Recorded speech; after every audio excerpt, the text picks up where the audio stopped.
This is Matt Diavella. He makes videos about minimalism, productivity, and his biceps. But more than that, his videos look really good, like a Netflix documentary. Which begs the question, how could someone make a video like that? Well, I had to find out, and after spending countless hours studying 7 years worth of videos, I've learned 4 important tips, from planning, to filming, to editing music, that help make every video of his look professional. So in this video, I'm gonna reveal those 4 tips for better looking videos and how you can use them to take your videos to the next level. Not only that, I'm gonna create an entire separate video using Matt Diavella's techniques, which I'll finish by the end of this video. But before we begin, there's one key piece of equipment. Did somebody say Matt Diavella? Oh no.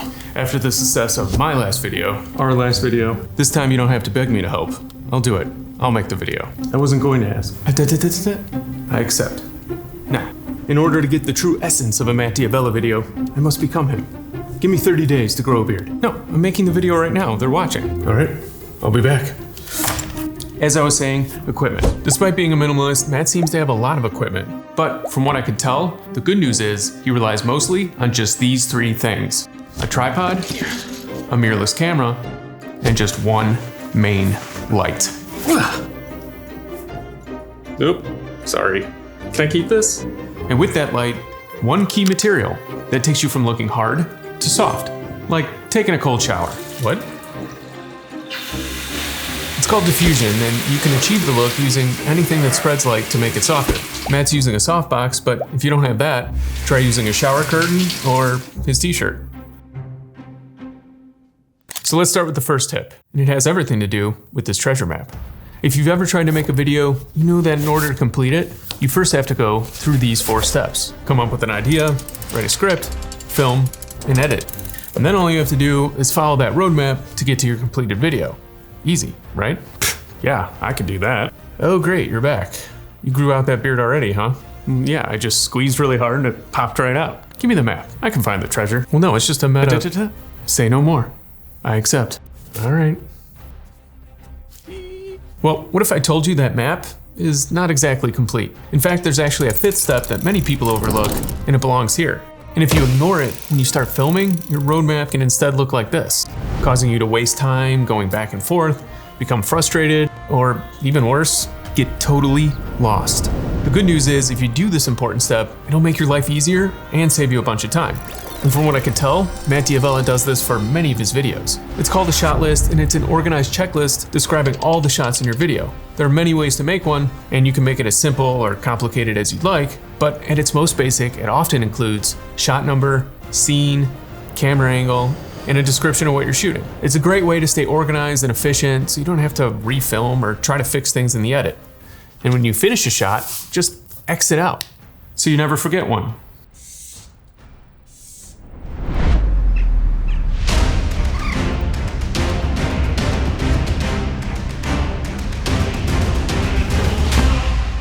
I found the treasure. There was no treasure, it was a metaphor. Did you rob a bank? Huh. They did seem upset. This video is brought to you by Squarespace. More on them later. What are you doing? Filming the Matt Diavella video. Yeah, but this doesn't look anything like his videos. What do you mean? I think it looks pretty cool. Does it look like these? Can't you see the problem? Are my biceps too small? No. I mean, well, yes, but no. It's the lighting. It's intense and red. Yeah, I spent the treasure money on those lights. Matt's videos look natural and are most of the time equally lit in the foreground and the background. What does that matter? Well, it's the same reason you wouldn't sunbathe in a snowstorm or drink at work. Every video you make should have a feeling or a mood. Well, lighting also creates a mood, and it should match with your video. Colors and shadows convey different moods like happy, sad, dramatic, fearful, or calm. Since Matt's videos are often upbeat and optimistic, he matches it with soft, natural-looking lighting. Wow, I look exactly like him now. I think you're ready to film. Except, your beard's falling off. Can I tell you a secret? Sure. This isn't a real beard. No kidding. I just didn't have time to grow one. Well, this isn't the real world. This is a YouTube video. Time doesn't work the same. What do you mean? How in a video can you show a large passage of time in just a few seconds?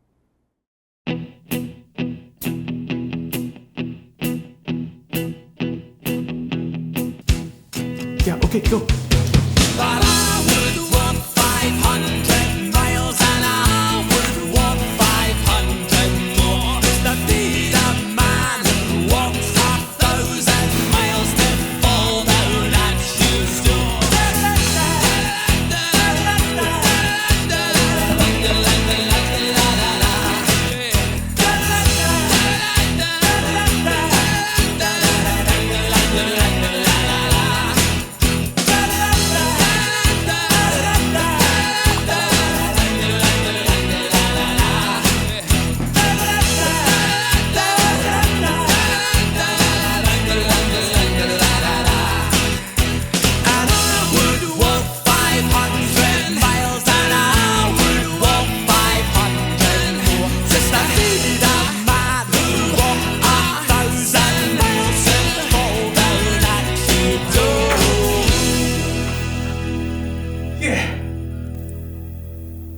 Why are you celebrating? Oh, because I finished filming.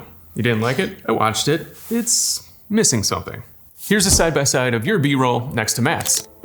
They're pretty similar, but one is boring. What do you mean, boring? You know, bland, uninteresting, dull, lame. Okay, I get it. But why are these shots so terribly, unforgivably, horribly boring? I said we get it. It's missing something Matt D'Avella is a master at creating. Illusion.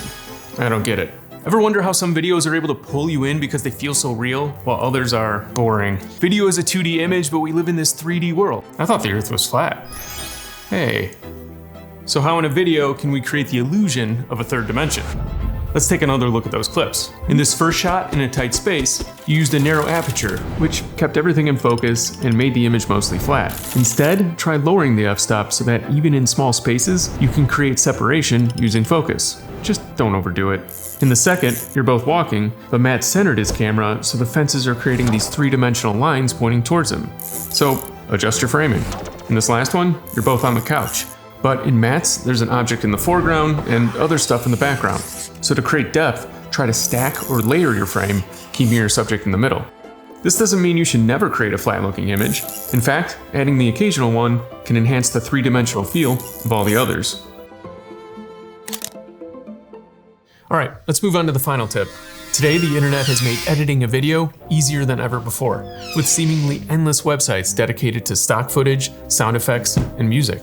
And sometimes we can get so caught up in adding more and more that we miss out on an opportunity to do less.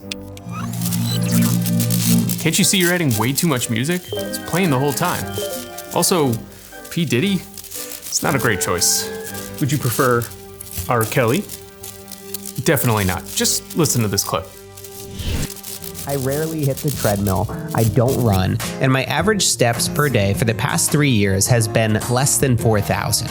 I want to finally add more movement into my daily routine, and so I'm going to walk 10,000 steps a day for 30 days, starting now. The video is a mixture of A-roll talking to the camera and B-roll everything else. Whenever B-roll is on screen, there's a layer of voiceover and a layer of music. But when it cuts back to Matt talking, the music is gone. And this contrast works because when the music cuts out, it subconsciously makes you focus more on what he has to say. So instead of bombarding every second with music, or not using any at all, use it to your advantage to create contrasting moments of music and silence, directing the viewer's focus to something you might think is important. And I know what you're thinking, all these tips are fine, but how am I supposed to do this by myself? I get it, not everyone has a dim-witted clone making videos for them. Well, the good news is the video he's been working on this entire time will take everything you just learned and give you some tips to do it by yourself. And I'm done. So, who are we doing next?